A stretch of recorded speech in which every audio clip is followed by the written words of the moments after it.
What do we truly expect from an American president when he sits across from a foreign leader in the Oval Office? At the very least, dignity, steadiness, and a sense of national purpose. Yet in Donald Trump's meeting with President Volodymyr Zelensky, 3 long-predicted outcomes unfolded, and each one spoke volumes.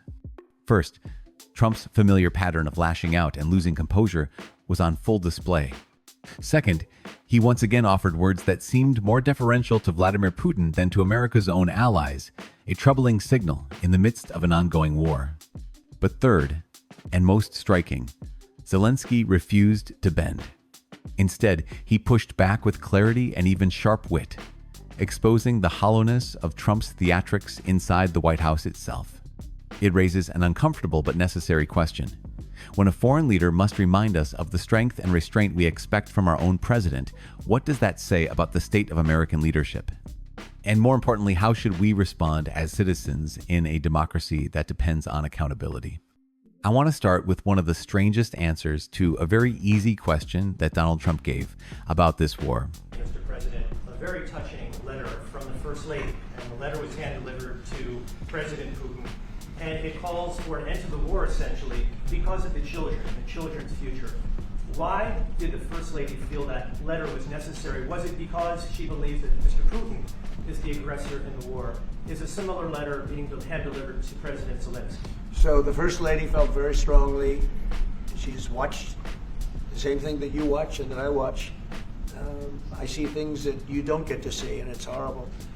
But when she's got a great love of children, she has a wonderful son that she loves, probably more than anybody, including me. I hate to say it, but she loves her son. She loves children, and she hates to see something like this happening. And that goes for other wars too. I mean, she sees the heartbreak, the parents, the funerals that you see on television. Always funerals. We want to see something other than funerals. No, she felt it was a beautiful letter. It was very well received by him, and she did ask me to say, she would love to see this end. She would love to see it end, and she says it very openly, very proudly, and with great sorrow, because so many people have been killed. When asked about Melania's care for their son, Donald Trump faced a question that should have required no thought. The natural answer, yes, she does care, never came. Instead, his response was oddly distant, as if he were describing someone else's child, not his own.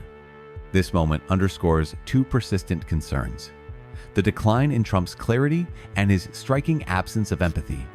For most parents, acknowledging love for a child is instinctive. Yet for Trump, even simple expressions of care appear foreign, awkward in his mouth, unless they serve the purpose of attack or grievance. What does it mean when a leader struggles with the most basic human sentiment, but so easily pivots to anger, insult, and fear? That pattern was on full display again when he returned to criticizing Washington, D.C., a familiar script just before being met with Zelensky's pointed and revealing rebuttal. Its credibility is at an all-time low. We have a thing going on right now in D.C. We went from the most unsafe place anywhere to a place that now friends are calling me up, Democrats are calling me up, and they're saying, "Sir, I want to thank you. My wife and I went out to dinner last night for the first time in 4 years, and Washington, D.C. is safe, and you did that in 4 days. I'll tell you, it's safe." I had another friend of mine, he has a son who's a great golfer, he's on tour, and he came in 4th yesterday in the big tournament where Scotty Scheffler made the great shot, and he said his son is going to dinner in Washington, D.C. tonight. I said, would you have allowed that to happen a year ago? He said, no way, no way. He said, what you've done is incredible. And I think the people realize it. But the press says, he's a dictator, he's trying to take over. No, all I want is security for our people. But people that haven't gone out to dinner in Washington, D.C. in 2 years are going out to dinner. And the restaurants the last 2 days were busier than they've been in a long time. There are moments in politics when humor cuts deeper than anger, and President Zelensky has mastered that art. His recent remarks, delivered with the timing of a seasoned performer, were not just witty, they were revealing. By mocking the theatrics surrounding Marjorie Taylor Greene's partner and the spectacle of Trump's allies obsessing over dress codes and appearances, Zelensky reminded us that real leadership is not about stagecraft, but substance. What struck me most was his ability to expose the pettiness of these demands without ever appearing petty himself. Think about it. Why should a tie or the lack of one become an excuse to avoid serious negotiations about war, democracy, and global security? For many Americans over 30 who have seen decades of political theater, this absurdity feels all too familiar. And yet, Zelensky stood firm. He showed that dignity and confidence can dismantle vanity far more effectively than shouting. Contrast that with Donald Trump's reaction. Instead of answering the criticism with reason or poise, he spiraled into another tirade, this time against mail-in voting, proving once again that deflection remains his instinct. You pushed out on social media. Brian, go first. You pushed out on social media about doing away with mail-in ballots and potentially electronic voting machines. Can you expand on that? Well, I will. That's a very off-topic, just really quickly. Mail-in ballots are corrupt. Mail-in ballots, you can never have a real democracy with mail-in ballots.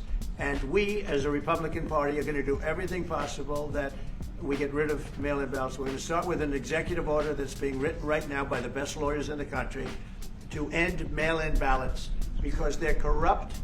And you know that we're the only country in the world, I believe, I may be wrong, but just about the only country in the world that uses them because of what's happened. Massive fraud all over the place. The other thing we want change are the machines. For all of the money they spend, it's approximately 10 times more expensive than paper ballots. And paper ballots are very sophisticated with the watermark paper and everything else. We would get secure elections. We'd get much faster results. The machines, I mean, they say we're going to have the results in 2 weeks. With paper ballots, you have the results that night. A meeting framed as a discussion of peace quickly turned into something else entirely. Instead of focusing on diplomacy, Donald Trump reverted to a familiar pattern, attacking America's own electoral system. This time, his target was mail-in voting. Yet, around the world, countless democracies use mail-in ballots as a secure and reliable way for citizens to participate. Trump, notably, has never provided a substantive reason for why it poses a threat. What makes this more troubling is the shadow of foreign influence. Recall that Vladimir Putin himself echoed the same talking points against mail-in voting during past communications. When a U.S. president's rhetoric mirrors the words of a foreign adversary, it raises a sobering question: whose interests are truly being served? We have lived through bomb threats at polling stations, disinformation campaigns, and clear attempts to sow distrust in our elections. These are not abstract concerns, they are attacks on the very foundation of American self-government. Trump's performance in this exchange once again revealed his weakness. Rather than defending American democracy, he ceded ground to those who would undermine it. The challenge before us is clear. Will we guard the integrity of our system or allow it to be chipped away from within? Thank you. I walked around yesterday with MTG. If you can walk around with DC with MTG and not be attacked, the city is safe. Yes. Thank you, Mr. President. Last week you warned of what you called severe consequences if a 30-day ceasefire or any type of ceasefire were not agreed to by Russia. Will there be severe consequences? Does that change because of I don't think you need a ceasefire. You know, if you look at the 6 deals that I settled this year, they were all at war. I didn't do any ceasefires. And I know that it might be good to have, but I can also understand strategically why, well, you know, one country or the other wouldn't want it. You have a ceasefire and they rebuild and rebuild and rebuild, and, you know, maybe they don't want that. But if you look at the 6 deals that we made peace and you know, long-term, long-running wars, I didn't do any ceasefires. I like the concept. You know, I like the concept of a ceasefire for one reason, because you'd stop killing people immediately, as opposed to in 2 weeks or 1 week or whatever it takes. But we can work a deal where we're working on a peace deal while they're fighting. They have to fight. I wish they could stop. I'd like them to stop. But strategically, that could be a disadvantage for one side or the other. But all of these deals I made without even the mention of the words ceasefire. Every day in Ukraine brings new attacks, new injuries, and tragically, new losses. President Zelensky spoke movingly about this reality, noting the death of a child barely a year and a half old. His message was resolute. This war must end. Russia must be stopped, and Ukraine depends on the continued partnership of the United States and Europe. He emphasized that his people are strong, that diplomacy must remain the path forward, and that cooperation, even trilateral efforts, can be a signal of progress. And yet, even against this backdrop of sacrifice, the conversation in Washington often drifts into political theater. Consider the question posed by Peter Doocy, one that seemed designed to trivialize rather than illuminate. It is deeply unfair to imply Zelensky would send his people into battle carelessly. This is a man who has lived the fight side by side with his troops, enduring the same dangers. Compare that to Donald Trump, who during peaceful protests in 2020 sought shelter in a White House bunker. Can anyone honestly believe that the man who once dismissed fallen soldiers as suckers and losers would ever stand at the front lines? The contrast is painful, but undeniable.